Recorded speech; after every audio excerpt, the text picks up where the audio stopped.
Hi friends, ഇന്ന് നമ്മുടെ channel super ആയിട്ടുള്ള വെജ് ഹക്ക നൂഡിൽസ് എങ്ങനെ ചെയ്യാമെന്നാണ് കാണിക്കാൻ പോകുന്നത്.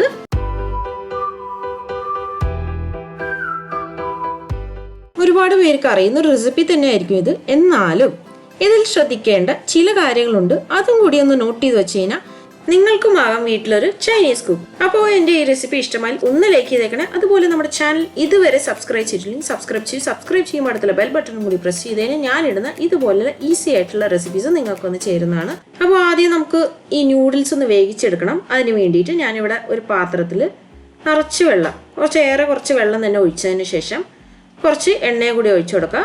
ഒരു 1.5 ടേബിൾ സ്പൂൺ എണ്ണ ഒഴിച്ചു കൊടുത്താൽ മതിയാവും. ഇത് ചേർക്കുന്ന കാരണം നൂഡിൽസ് തമ്മിൽ ഒട്ടിപ്പിടിക്കാതിരിക്കാനാണ്. അതായത് നമ്മൾ ഇന്ന് യൂസ് ചെയ്യുന്ന നൂഡിൽസ് മൈദയാണ്. അപ്പോൾ ഇതിൻ്റെ അകത്ത് തന്നെ ഓൾറെഡി ഒരു പശപ്പുള്ള, അതായത് സ്റ്റാർച്ച് കണ്ടന്റ് ഉണ്ടോ.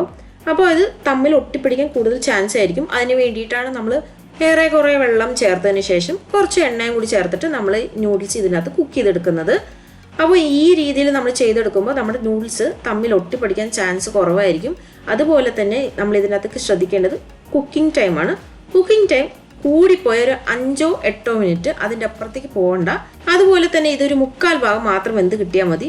അഥവാ ഇതിൻ്റെ അകത്തേക്ക് ഒഴിക്കുന്ന വെള്ളം എങ്ങാനും അളവ് കുറഞ്ഞു പോയി കഴിഞ്ഞാൽ പിന്നെ ഇതൊരു കേക്ക് പോലെ ആയിപ്പോൾ പിന്നെ ഈ നൂഡിൽസ് കറക്റ്റായിട്ട് ചെയ്യാനേ പറ്റത്തില്ല. അപ്പോൾ ഈ ഒരു സമയം കൊണ്ട് നമ്മുടെ നൂഡിൽസ് ഇവിടെ പാകത്തിന് ഒരു 1/4 ഭാഗം മാത്രം വെന്ത് കിട്ടിയിട്ടുണ്ട്. ഇനിയിപ്പോൾ നമുക്കിത് ഒരു സ്ട്രെയിനറിൽ ഇട്ട് കൊടുത്തതിന് ശേഷം ഇതിനകത്തുള്ള വെള്ളത്തിൻ്റെ അംശം കംപ്ലീറ്റ് ആയിട്ട് മാറ്റിയെടുക്കാം.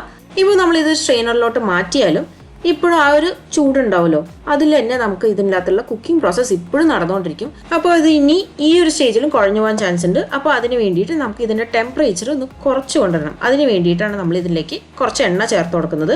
എണ്ണ ചേർത്ത് കൊടുത്തതിന് ശേഷം നമ്മുടെ വീട്ടിൽ ഇതുപോലെ ടോങ്സ് ഉണ്ടെങ്കിൽ ഇതുപോലെ ചെയ്ത് കൊടുക്കുക. അല്ലെങ്കിൽ സ്പൂണോ അല്ലെങ്കിൽ ഫോർക്കെങ്കിലും കാണുമല്ലോ, അത് ഉപയോഗിച്ചിട്ട് നമ്മുടെ നൂഡിൽസ് ഇതുപോലെ ചെയ്തെടുത്താലും മതിയാവും. അപ്പോൾ ഇതിൻ്റെ അകത്ത് ഇടയിൽ കിടക്കുന്ന ആവിയൊക്കെ ടെമ്പറേച്ചറൊക്കെ മൊത്തത്തിൽ താഴത്തോട്ട് വരികയും ചെയ്യും. നമ്മുടെ നൂഡിൽസ് ഒക്കെ പെർഫെക്റ്റ് ആയിട്ട് ആ പാകത്തിന് തന്നെ കിട്ടുകയും ചെയ്യും. ഇനിയിപ്പോൾ ഇവനിവിടെ ഇരിക്കട്ടെ, നമുക്കിനി ബാക്കിയുള്ള കാര്യത്തിലോട്ട് കിടക്കാം. ഇതിനു വേണ്ടിയിട്ട് ആദ്യം നമുക്കൊരു പാനിലേക്ക് ഒരു 1-2 ടേബിൾ സ്പൂൺ എണ്ണ ഒഴിച്ചു കൊടുക്കാം. നമ്മൾ ചൈനീസ് റെസിപ്പീസ് ഒക്കെ ചെയ്യുമ്പോൾ കുറച്ചേറെ എണ്ണ ഒഴിച്ചു കൊടുത്തൊന്നും പറഞ്ഞ പ്രശ്നമൊന്നുമില്ല. ഇതിലേക്ക് ഞാൻ കുറച്ച് സ്പ്രിംഗ് ഓണിയൻ ചേർത്ത് കൊടുത്തിട്ടുണ്ട്. ഞാനിപ്പോൾ ഫ്ലെയിം ഏറ്റവും ഹൈയിലാട്ടോ വെച്ചിരിക്കുന്നത്. നമ്മൾ ഇതുപോലെയുള്ള ചൈനീസ് റെസിപ്പീസ് ഒക്കെ തയ്യാറാക്കുമ്പോൾ ഫ്ലെയിം ഏറ്റവും ഹൈയിൽ തന്നെ ആയിരിക്കണം. അതാണ് ശ്രദ്ധിക്കേണ്ടത്. അല്ലെങ്കിൽ പിന്നെ നമ്മൾ ഇതിനകത്തേക്ക് വെജിറ്റബിൾസ് ഒക്കെ കുക്ക് ചെയ്തെടുക്കുമ്പോൾ ആ വെജിറ്റബിൾസ് നിന്ന് വെള്ളം ഊറി വന്ന് ഇത് സോഫ്റ്റ് ആയി പോവും. പിന്നെ അത് സോഗി ആയി പോയിട്ട് ആ ഒരു ക്രഞ്ചിനെസ് തന്നെ നഷ്ടപ്പെട്ടു. അപ്പോൾ ടേസ്റ്റ് ചൈനീസിൻ്റെ പോലെ വരത്തില്ല.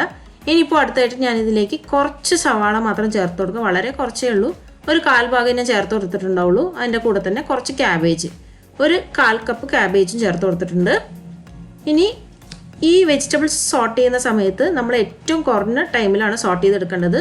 നൂഡിൽസ് മാത്രം തയ്യാറാക്കി വെച്ച് കഴിഞ്ഞാൽ കൂടിപ്പോയി 2-3 മിനിറ്റിൽ പെട്ടെന്ന് തന്നെ തയ്യാറാക്കി കഴിക്കാവുന്ന റെസിപ്പി തന്നെയാണിത്. അപ്പോൾ തീർച്ചയായിട്ടും പരീക്ഷിക്കുക. ഇനിയിപ്പോൾ അടുത്തായിട്ട് നമുക്ക് ഇതിലേക്ക് വെജിറ്റബിൾസും കൂടി ചേർത്ത് കൊടുക്കാം. ഞാനിവിടെ ഒരു മീഡിയം സൈസ് ക്യാരറ്റാണ് ഇതുപോലെ കട്ട് ചെയ്ത് ചേർക്കുന്നത്. അതുപോലെ തന്നെ കുറച്ച് ക്യാപ്സിക്കം ചേർക്കാം. നിങ്ങളുടെ കയ്യിൽ ബെൽ പെപ്പേഴ്സ് ഉണ്ടെങ്കിൽ നമുക്ക് ചേർത്ത് കൊടുക്കാം. ബെൽ പെപ്പേഴ്സ് എന്ന് വെച്ച് കഴിഞ്ഞാൽ മഞ്ഞ കളറോ അല്ലെങ്കിൽ റെഡ് കളർ ക്യാപ്സിക്കം നമുക്ക് കിട്ടുമല്ലോ, അതായാലും ചേർത്ത് കൊടുക്കാം. ഇപ്പോൾ ഇവിടെ എൻ്റെ കയ്യിൽ പച്ച കളറേ ഉള്ളൂ. അപ്പോൾ അതും കൂടി ചേർത്ത് കൊടുത്തതിന് ശേഷം നല്ലപോലെ ഹൈ ഫ്ലെയിമിൽ കിടന്നുകൊണ്ട് തന്നെ സോട്ടായി വരണം. ഇപ്പോൾ നിങ്ങൾ ചൈനീസ് റെസ്റ്റോറൻറ്റ് പോകുമ്പോൾ അറിയാം, അവിടെ എല്ലാ ഹൈ പ്രഷർ ബേണേഴ്സ് ഉള്ളത്. അതുപോലെയുള്ള ഹൈ പ്രഷർ ബേണേഴ്സ് നമുക്ക് എന്തായാലും വീട്ടിൽ റെഡിയാക്കാൻ പറ്റില്ല. അപ്പോൾ നമ്മൾ ചെയ്യേണ്ടത് എന്താ, വീട്ടിൽ ഇതുപോലെയുള്ള അടുപ്പുണ്ടെങ്കിൽ ഹൈ ഫ്ലെയിമിൽ വെച്ചുകൊണ്ട് തന്നെ സോട്ട് ചെയ്തെടുത്താൽ മതിയും. പെർഫെക്റ്റ് ആയിട്ടുള്ള റെസ്റ്റോറൻറ്റ് സ്റ്റൈല് ഹക്ക നൂഡിൽസ് നിങ്ങൾക്ക് വീട്ടിൽ തന്നെ തയ്യാറാക്കാൻ പറ്റും. ഇപ്പോൾ നോക്കിക്കോളൂ, ഈ ഒരു സമയം കൊണ്ട് നമ്മുടെ വെജിറ്റബിൾസ് ഒക്കെ സോട്ടായി വന്നിട്ടുണ്ട്. ഇനി ഇതിലേക്ക് നമുക്ക് 1 ടീസ്പൂൺ ഡാർക്ക് സോയ സോസ് ചേർത്ത് കൊടുക്കാം. ഇപ്പോൾ എൻ്റെ കയ്യിലുള്ളത് ഡാർക്ക് സോയ കൊണ്ടാണ് 1 സ്പൂൺ ചേർത്തത്. നിങ്ങളുടെ കയ്യിൽ ലൈറ്റ് സോയ ഉണ്ടെങ്കിൽ 2 സ്പൂൺ ചേർക്കാം. അതുപോലെ തന്നെ കുരുമുളക് പൊടി ചേർത്ത് കൊടുക്കാം. 1 ടീസ്പൂൺ ബ്ലാക്ക് പെപ്പർ പൗഡർ, അതുപോലെ തന്നെ ആവശ്യത്തിനുള്ള ഉപ്പ്. ഇനി ഉപ്പിൻ്റെ അളവ് ചേർക്കുമ്പോൾ നോക്കി ചേർക്കുക. കാരണം ചില ബ്രാൻഡിലുള്ള ഡാർക്ക് സോയ സോസിന് ഉപ്പിൻ്റെ അളവ് കുറവായിരിക്കും. അതേസമയം ലൈറ്റ് സോയ സോസിന് കുറച്ച് ഉപ്പ് കൂടുതലായിരിക്കും. അതൊക്കെ ഓരോ ബ്രാൻഡ് മാറുന്നതിനനുസരിച്ച് വ്യത്യാസം വരും. അപ്പോൾ നോക്കി ചെയ്യുക. ഇനി ഇതും കൂടി ചേർത്തതിന് ശേഷം ഇന്ന് ജസ്റ്റ് സോട്ട് ചെയ്യുക. ഇനി ഇതിലേക്ക് നമ്മൾ നേരത്തെ വേവിച്ച് വെച്ചിരുന്ന ആ നൂഡിൽസ് 1/4 ഭാഗം വേവിച്ചെടുത്തല്ലോ, അതും കൂടി ഇതിലേക്ക് ചേർത്ത് നമുക്ക് നല്ലപോലെ ടോസപ്പ് ചെയ്തെടുക്കുക. അല്ലെങ്കിൽ ജസ്റ്റ് ഈ തവി കൊണ്ട് നമുക്ക് ഇളക്കിയെടുത്താലും മതിയാവും. ഏതാണ് സൗകര്യം എന്ന് വെച്ചാൽ അതുപോലെ തന്നെ ചെയ്താൽ മതി. അപ്പോൾ ഇതോടെ നമ്മുടെ നൂഡിൽസ് ഇവിടെ തയ്യാറായി കഴിഞ്ഞു. ഇത് ജസ്റ്റ് വെറുതെ തന്നെ കഴിക്കാൻ നല്ല ടേസ്റ്റ് ആയിരിക്കും. ജസ്റ്റ് ടൊമാറ്റോ സോസ് മാത്രം മതി. ഇനി ഗ്രേവി എല്ലാം വേണം തോന്നിക്കഴിഞ്ഞാൽ അതും നമ്മുടെ ചാനൽ ഇട്ടിട്ടുണ്ട്. നമ്മൾ ചില്ലി ഗോബി തയ്യാറാക്കിയായിരുന്നു. അതേപോലെ ചില്ലി ചിക്കനും ഡ്രൈ തയ്യാറാക്കിയിട്ടുണ്ട്. അതിൻ്റെ ലിങ്ക് ഞാൻ താഴെ ഡിസ്ക്രിപ്ഷൻ ബോക്സിൽ കൊടുത്തേക്കാം. ഇനി അവസാനമായിട്ട് ഞാൻ ഇതിലേക്ക് ടേസ്റ്റ് ഒന്ന് ബാലൻസ് ചെയ്യാൻ വേണ്ടി മാത്രം ഒരു 1/4 ടീസ്പൂൺ പഞ്ചസാര ചേർത്ത് കൊടുത്തിട്ടുണ്ട്. ഇത് ഇഷ്ടമുണ്ടെങ്കിൽ മാത്രം ചേർക്കാം, ചേർത്തില്ലെങ്കിൽ പ്രശ്നമൊന്നുമില്ല.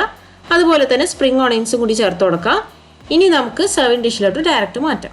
അപ്പോൾ എന്തായാലും തീർച്ചയായിട്ടും എല്ലാവരും ഈ റെസിപ്പി ട്രൈ ഔട്ട് ചെയ്തതിന് ശേഷം എൻ്റെ ഈ റെസിപ്പി ഇഷ്ടമായി ഒന്ന് ലൈക്ക് ചെയ്തേക്കണേ. അതുപോലെ നമ്മുടെ ചാനൽ ഇതുവരെ സബ്സ്ക്രൈബ് ചെയ്തിട്ടുണ്ടെങ്കിൽ സബ്സ്ക്രൈബ് ചെയ്യുമ്പോൾ അടുത്തുള്ള ബെൽ ബട്ടണും കൂടി പ്രസ് ചെയ്ത് ഓളും കൂടി കൊടുത്തതിന് ഞാനിടുന്ന ഇതുപോലെയുള്ള ഈസി ആയിട്ടും സിമ്പിൾ ആയിട്ടുള്ള റെസിപ്പീസ് നിങ്ങൾക്ക് വന്ന് ചേരുന്നതാണ്. അപ്പോൾ ഇനി അടുത്തൊരു അടിപൊളി റെസിപ്പിയുമായി ഞാൻ വരുന്നവരെ സൈൻ ഓഫ് ഫ്രം സ്വപ്ന.